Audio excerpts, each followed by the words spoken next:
Aujourd'hui, je pars dans la forêt alsacienne afin de reproduire un camouflage parfait pour ma nouvelle réplique. Je ne l'ai même pas encore testé. Faut vraiment pas que je me rate. Utilise la navigation de chapitre sur la barre de lecture si jamais tu souhaites avancer dans la vidéo. Bon visionnage!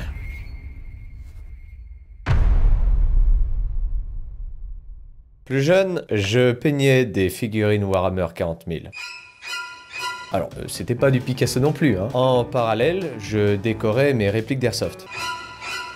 J'étais jeune. Et puis, j'ai arrêté de peindre mes figurines et l'idée m'a traversé l'esprit de peindre entièrement ma réplique. Mais je pense, comme beaucoup de personnes, j'avais peur de faire de la merde. Alors, solution de facilité, comme beaucoup de gens aujourd'hui, je pense, je préfère sélectionner des éléments à la bonne couleur, quitte à payer plus cher. Bon, là-dessus, vous allez me dire, ouais, les goûts et les couleurs, on n'a pas forcément envie de peindre, et je pourrais comprendre. Mais je pense quand même que peindre sa réplique, c'est lui donner une âme. C'est une extension de vous. Je sais que certains compensent pas mal comme moi. Et même si vous vous craquez à peindre, et que vous foirez complètement votre paint job, vous pouvez recommencer. C'est beaucoup plus simple qu'on le pense. Je vous dis tout ça, mais en attendant, j'ai même pas peint une réplique entièrement. Donc, aujourd'hui, c'est l'occasion. Il y a quelque chose qui me fascine dans les vidéos de camouflage d'armes ou de répliques. Ça me détend, un peu comme les figurines Warhammer au final.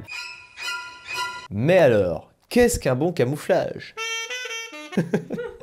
Je suis absolument pas expert en camouflage, mais je connais quelques patterns, comme on dit, hein, quelques patterns de camouflage militaire. Alors, le multicam, le Marpat, le Tiger Stripe, la CU et autres joyeusetés chinoises. Bref, la liste est longue, un peu comme... Ouais. Mon but n'est pas de recréer un camouflage militaire précis. Je sais qu'il y a des tutoriels pour faire du multicam avec des stickers, etc. Ouais, mais je veux faire un truc unique. Et en plus de faire quelque chose d'unique, qui m'est utile en partie, je veux que mon camouflage soit le plus adapté à la flore de la région où je joue le plus, l'Alsace. Alsace Fry. C'est plus précisément la forêt. Parce que moi, je suis pas un gars du CQB, moi. Moi, j'aime bien la forêt. Ouais, non, celle-là, on la garde pas. Je vais me faire démonétiser, moi je sens. De toute façon, c'est pas aujourd'hui que je vais me faire inviter aux Z-Event. Hein. Non, pas tout de suite. Pas encore. Ouais. Pour atteindre cet objectif, je vais devoir donc remplir les missions suivantes. Explorer la forêt afin de collecter des ressources de... Pourquoi tu fais des plans sur mes gros pieds là? Ok. Pas encore, ça vaut pas encore cher. Je vais donc devoir collecter des branchages, des feuilles et des herbes. Évidemment, dans ce périple à travers la forêt alsacienne, il va falloir éviter les tigres alsaciens qui rôdent. Tu ne me prends pas au sérieux? Il y a des tigres... Ouais, c'est dangereux en Alsace. Des tigres alsaciens, j'ai vu ça à la télé. Il va falloir que je trouve aussi les bons coloris de peinture. Évidemment, il va falloir que je trouve un nom à mon camouflage. Parce que merde, on va faire un camouflage unique, les gars. La plupart des youtubeurs utilisent Krylon comme marque de peinture. Moi, je trouve ça relativement cher. On est à 19 € la bouteille pour les à peu près 300 ml. J'ai donc décidé de me tourner vers Fosco. 9 € la bombe de peinture et beaucoup plus de choix de coloris. Couille de bœuf, c'est pas pour les meufs. Ok, c'est épicé. Couille de bœuf, c'est pas pour les meufs. Couille de bœuf. C'est pas pour les... C'est pas pour les meufs. S'il y a un camo militaire qui marche bien dans la région, c'est un camouflage allemand. Non. Si, ça marche très bien. Ah ouais. Ouais. Je parle bien sûr du flectarn. En bref, le flectarn est très utilisé dans les branches de la Bundeswehr. Oh, c'est l'armée allemande. Il est très connu le camo, surtout... Alors, il y a toute une branche de... Ah, Queen, tu sais, des flectarn, il y en a plein. Le plus connu, il a 5, on va dire 5 palettes. Quand je parle de palettes, c'est les couleurs.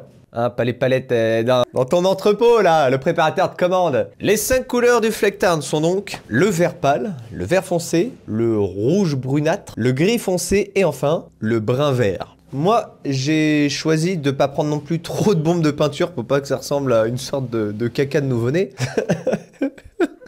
J'ai donc choisi 3 coloris qui composent le flectarn. Le vert pâle, le vert foncé et le brun. Mais il faut bien que j'apporte ma petite touche. J'ai donc pris une couleur du marche-grasse. Donc ça s'appelle littéralement de l'herbe de marais. C'est une variante du tan, ok? C'est un tan très clair. Elle vous allez dire, ouais, tu vas dans un désert ou quoi, Cogna? Écoute, fais-moi confiance, chérie. Le marche-grasse, il va nous servir à faire la première couche. Et pourquoi la première couche? Je parle pas des couches de bébé, T'es vraiment bon public, hein, c'est dingue. Il est toujours plus facile d'assombrir une couleur claire que le contraire. En regardant pas mal des vidéos et en prenant ma petite pipette Photoshop, ouais, c'est pas très scientifique, mais je fais ce que je veux. Et bah, j'ai regardé cette herbe qui était souvent ensoleillée et aussi des fois la nature morte. Elle avait une teinte de tanne assez claire et je voulais retrouver cette couleur très claire. Au total, pour 47,90 €, nous avons notre peinture. En ce qui concerne le reste du matériel, nous aurons besoin de scotch de masquage. Ça coûte 3 fois rien, tu vas l'acheter, tu te tais. Et bien évidemment, pour respecter un minimum l'écosystème qui nous entoure, puisque nous allons peindre dans une forêt, nous utiliserons un bout de carton sur lequel la réplique va reposer afin d'être peinte. Je sais pas pourquoi j'ai pris cette voie. Bah maintenant en route. Ok. C'est extrêmement long et gênant. En route.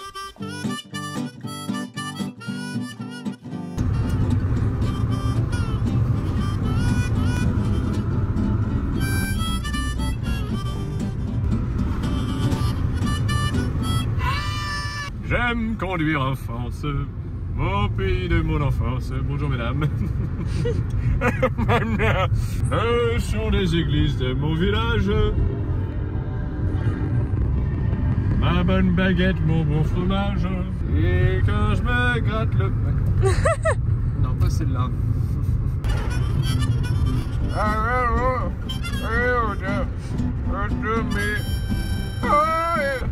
Bonne chance.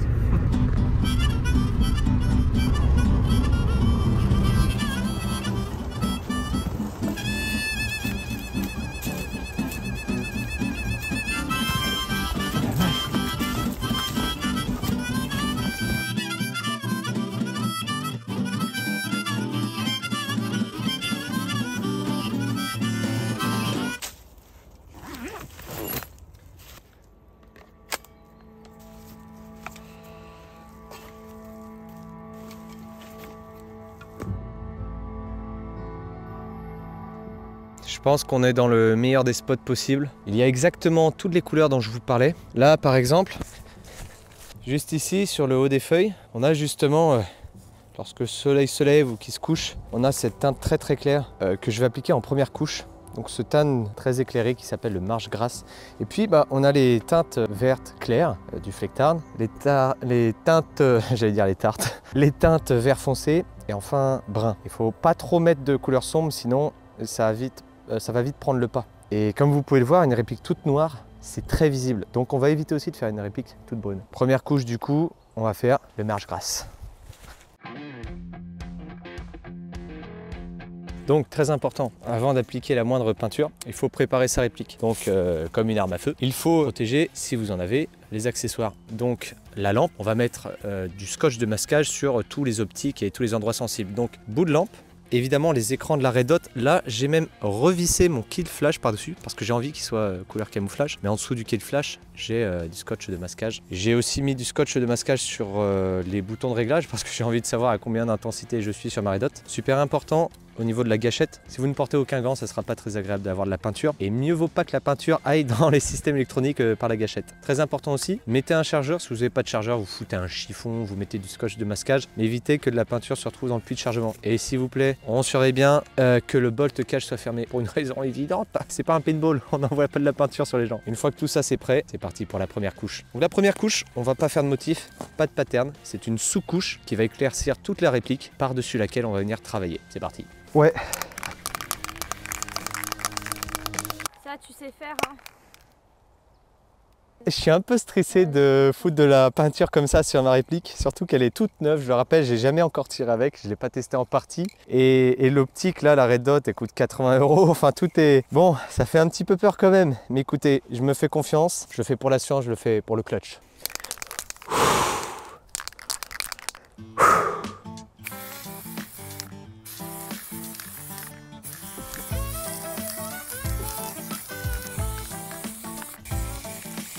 Donc là, comme vous pouvez le voir, je bombarde un peu, parce que quand même c'est le but d'avoir une grosse sous-couche claire.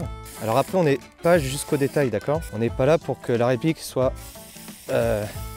entièrement uniforme, même si tout n'est pas unique. Par exemple, vous voyez cette partie sur le garde-main là, si tout n'est pas de cette couleur parfaitement, aucun souci, au contraire. Je ne l'ai pas précisé, mais évidemment il faut utiliser de la peinture mate, pas de satin, sinon vous allez avoir une petite réplique glowy.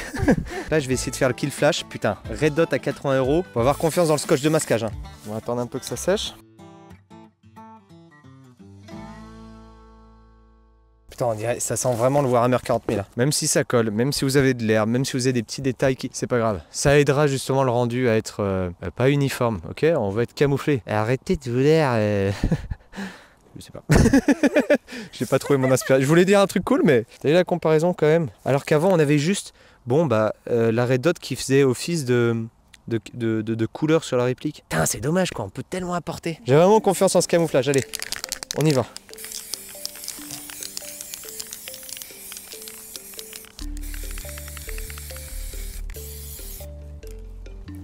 Ok. Orlan va tenter son petit coup de peinture. Ouais. Non mais c'est bien, c'est ce qu'il fallait. Là, sur toute la bombe de peinture, sur les 400 ml, je pense qu'on en a utilisé 300. Peut-être un peu moins, je sais pas trop, mais je sens que la bombe elle est très légère. Donc tout ça, ça nous a servi à faire une couche entière sur un SR16. En attendant que ça sèche, ce que nous allons faire à présent, c'est remplir notre mission. De quoi a-t-on besoin? Je veux répliquer l'herbe avec le vert flectarn. Je veux répliquer les branches et les feuilles avec le brun et le vert foncé. Donc, branches, feuilles, herbe. Peut-être que ça serait intéressant d'avoir une partie de feuilles sur la crosse, mettre de l'herbe sur les contours de la poignée. En fait, en essayant de casser les contours, vous savez, vous avez votre rail, par exemple, M-Lock, Picatinny, ce que vous voulez, et ça fait des petits créneaux où ça fait une forme, et ça, cette forme, elle est très visible. Donc on va essayer un peu de briser les lignes, les codes, les contours. Parce que là, c'est très ronce, c'est pas assez feuillu. Et là, tu vois ce mélange de vert très clair et foncé avec les ombres? Ça, c'est ce qu'il nous faut, ça c'est... Bon, ça a été un peu bouffé par... Il y a les limaces qui ont fait un bon casse-croûte là-dessus, quoi. Bon, j'ai prélevé un tout petit échantillon. Un échantillon de trouver les feuilles. Alors la branche, je suis un petit peu plus expérimental sur le sujet. Attention, parce que parler de bâton à un homme, c'est un sujet très sérieux. Cette branche, elle a quelques petites formes, tu vois, là où il y avait les anciennes pousses. En fait, peut-être prendre l'angle... il nous faut peut-être une branche comme ça, mais avec plus de forme encore. Okay. Quelque chose de vraiment disrupt. Alors ça, c'est tout fin. Mais bon sens que c'est beau. Parce que souvent, ma spécialité, c'est de passer à travers les kékés, les ronces, les buissons et les orties qui piquent les fesses. Vous l'avez vu dans la vidéo de Phobos System. Alors, proposition d'Orlan. Une fougère. Je suis carrément... Tu sais que j'adore les fougères. C'est parmi mes végétaux favoris. Et c'est parmi les plus vieux du monde, les fougères. J'en ai vu en Australie dans des forêts primaires, 15 mètres de haut. Mais c'est fou, Gère. Waouh. Ok. Aidez-moi, abonnez-vous. Dans notre quête, nous avons trouvé un nouvel objet, la fougère. Qu'est-ce qu'on a là dans notre butin secret? Les feuilles, nous avons la branche, nous avons la fougère qui est un bonus. Et enfin, il va nous falloir l'herbe. Ok, je pense qu'on l'a trouvé ici. Je vais la prélever au bon moment, cette herbe. Je vais la prélever fraîche, comme de l'origan, comme du thym. Non, je dis... Bon, écoutez, on va la prendre tout à l'heure plutôt. Ok, qu'est-ce que ça dit pour la réplique? Ça dit que c'est sec? Non, c'est pas sec. J'ai mis mon gros doigt dessus. Je vais venir peindre dans ce sens. Clac, clac, clac, clac, clac, clac. Yo, pop. Ok, d'accord. Alors ça, c'était tellement gênant. Yo, mon frère. Ok. Encore plus gênant. On recommence quoi. Ah, faut y aller avec un tournevis, comment j'ai réussi tout à l'heure? Les clés, j'ai un décapsuleur. La patte de T-Rex qui nous sauve, mesdames et messieurs. D'ailleurs, c'est Vélociraptor. Hein. Parfait. Nous voilà donc pour la deuxième couche.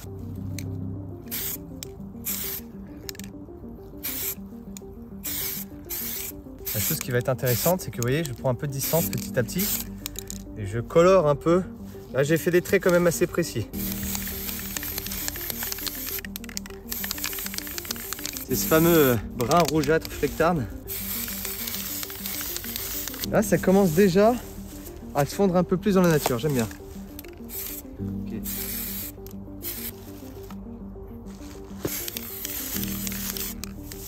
Voilà, c'est exactement ça.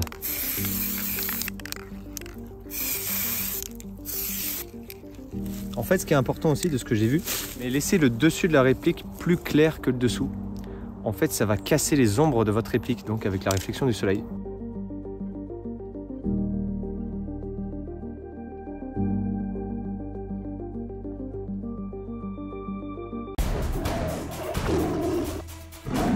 Bon, le temps joue contre nous. Comme vous pouvez le voir, le soleil est en train de se coucher beaucoup plus rapidement que prévu. On n'a plus beaucoup de rayons de soleil. Le séchage n'a pas pris aussi rapidement. Est-ce que je m'en fous? Peut-être bien. Je vais prendre le Flecktarn vert et je vais tout de suite disposer mes éléments et voir un peu où est-ce que je les peins. Donc j'ai la branche, j'ai la fougère, j'ai la feuille et je vais avoir aussi l'herbe. Les feuilles peut-être en bout comme ça. La fougère, ça serait pas mal ici. On va prendre de l'herbe. Faut peut-être pas que je mette trop sur le corps de la réplique des éléments. Voilà. On va plutôt les mettre vers le bas, comme si un brin seul peut se briser. Plein de brins ensemble vont vous faire chier, putain. La petite clé de vélociraptor. Prêt à ouvrir la boîte à tort. Ok. Hop, on va essayer de mettre ça à la bonne longueur quand même. Voilà. Allez, là c'est vraiment expérimental, on y va. Let's go. Waouh. Oh, c'est stylé. Waouh, c'est ça. C'est ça qu'on veut.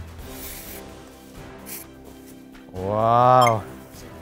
C'est vraiment des petits détails. Là de ce côté je suis pas trop content, mais on va repasser de la couleur olive dessus, c'est pas si grave.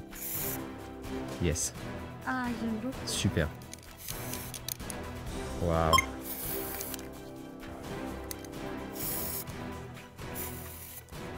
Waouh. Ah ouais, c'est cool hein. Waouh. Ok. Je vis la peinture moi. La peinture je la vis. Super. Ouais. En fait ça fait un gros truc autour quoi, c'est pas si intéressant que ça. Mine de rien, si je la perds, je la retrouve pas.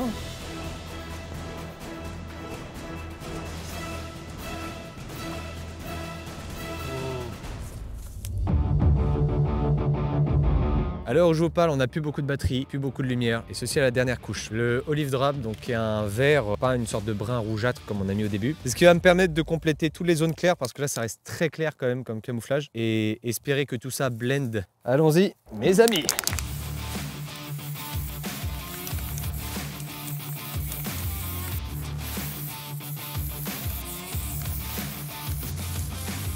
Donc là on avait un peu trop d'air. Voilà. Ah, c'est mieux. Voilà, mais attention à mes petits détails d'herbe. Je me suis fait chier à les faire. On va changer très légèrement. Voilà.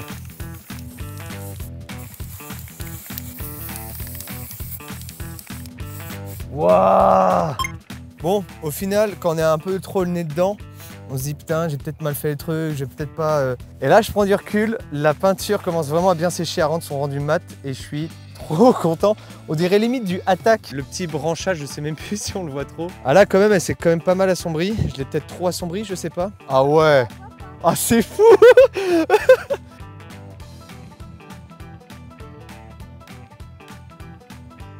Si jamais je devais encore une fois refaire le camo ou l'améliorer, je pense que je serais plus sûr de moi. Et j'ai une petite idée en tête là. Je ferais carrément, tu vois le vert très clair que j'ai fait là. Je pense que j'irais à grands coups de, comme des Tiger Stripes de vert. Bon, quel nom on lui donne à ce camouflage? Je pense qu'on peut donner les lettres de noblesse au Flecktarn, mais en même temps ajouter notre petite sauce. On était libre, on est en Alsace.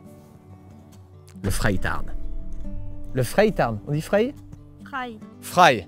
Freitarn. Le camouflage libre, le Freitarn. Vous savez quoi? On va faire un truc. Si jamais vous faites des paint jobs et que vous êtes sur mon Discord de Punta Cuna, ou même par Instagram, on va créer un hashtag Freitarn. Ce seront vos camouflages libres. Je veux que vous fassiez les camouflages de vos régions, d'accord? Vous avez la liberté d'aller dans votre forêt, d'aller dans votre biome à vous où vous jouez et faites le camouflage de votre coin. Ce sera un Freitarn, un camouflage libre pour des répliques libres. Unissez les clans. Faut que j'arrête avec Brevard. Intelligenz, eine Einserkarte, Tarnung, Eier Freitarn. Unfallig, tödlich, uns Gebach. Schleiben, schlimmen Sie sich. Jetzt der Freitarn, Bewegung an. Ja. Bien, bon bah comme vous avez pu le voir, voici mon premier paint job terminé. Vous pourrez me dire en commentaire ce que vous en avez pensé. On a froid, nous on va rentrer tranquillement. Faut pas que j'oublie ma réplique.